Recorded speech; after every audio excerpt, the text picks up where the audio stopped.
Hello friends, আমি PD. আপনারা এখন দেখছেন দ্য গ্রিন ওয়ার্ল্ড।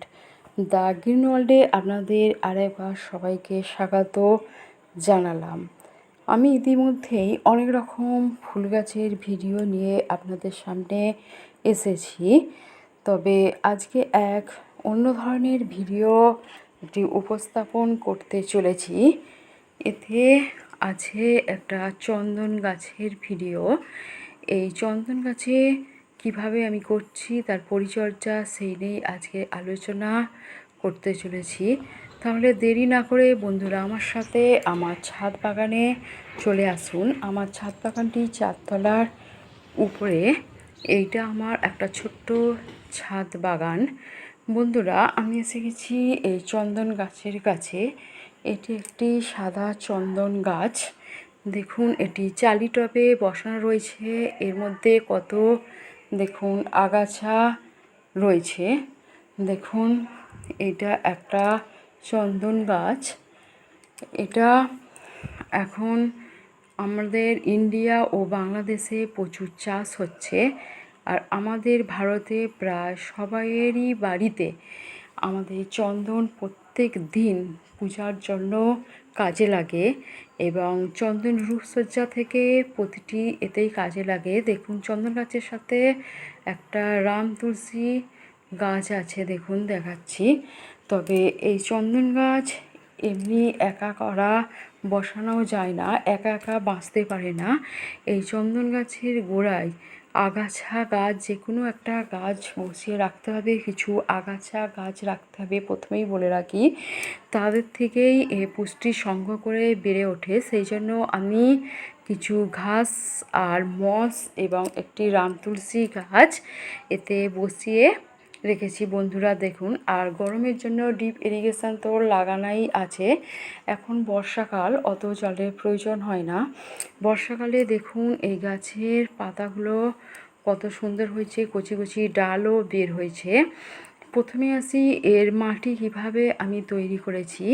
প্রথমেই বলি, আমি মাটির সাথে কিছুটা লাল বালি মিক্সড করে বসিয়েছি গাছটা, যাতে গাছে থেকে জল গোড়ায় না জমে, এবং ড্রেনেজ ব্যবস্থা একদম ঠিক রেখেছি যাতে সব সময় জল বেরিয়ে যায়। এবং একটা চালির টবে দেখুন বসিয়েছি।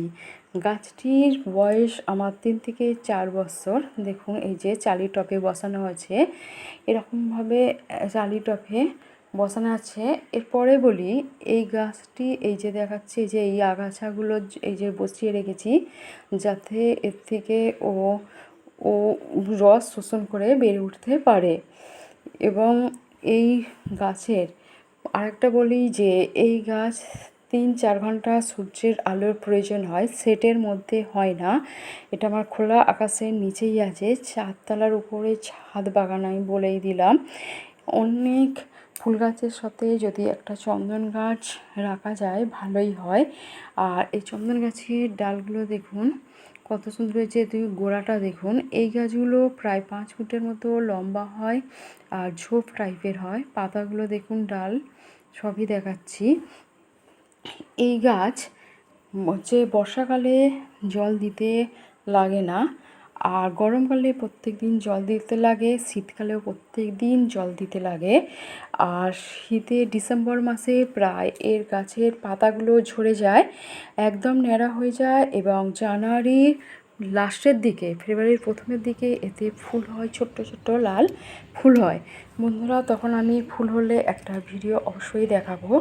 আর এর ফুল থেকে ফলও হয়, তাদের দানাও হয়। প্রায় 15 বছরের কাছাকাছি এই গাছ হলে আর এর থেকে চন্দন ব্যবহার করার উপযোগী হয়ে যায়। আর এর পাতা থেকে একরকম আটা বের হচ্ছে, দেখুন এই যে আমি ভাঙছি, এটা যদি হাতে ঘষেন খুব সুন্দর চন্দনের সেন্ট ছাড়বে। এর ডালও ভাঙলে খুব সুন্দর সেন্ট ছাড়বে। এবং অনেক সময় এর কাঁচা পাতা আপনি মিক্সড করে করে মুখের ত্বকে লাগালে কিংবা এমনি ত্বকে লাগালে ত্বক উজ্জ্বল হয় ও কালো দাগ চলে যায়। আর এর কাঁটা আছে, দেখুন এই যে কাঁটা দেখাচ্ছি, দেখুন এই যে কাঁটা, এই গাছের কাঁটাও হয়।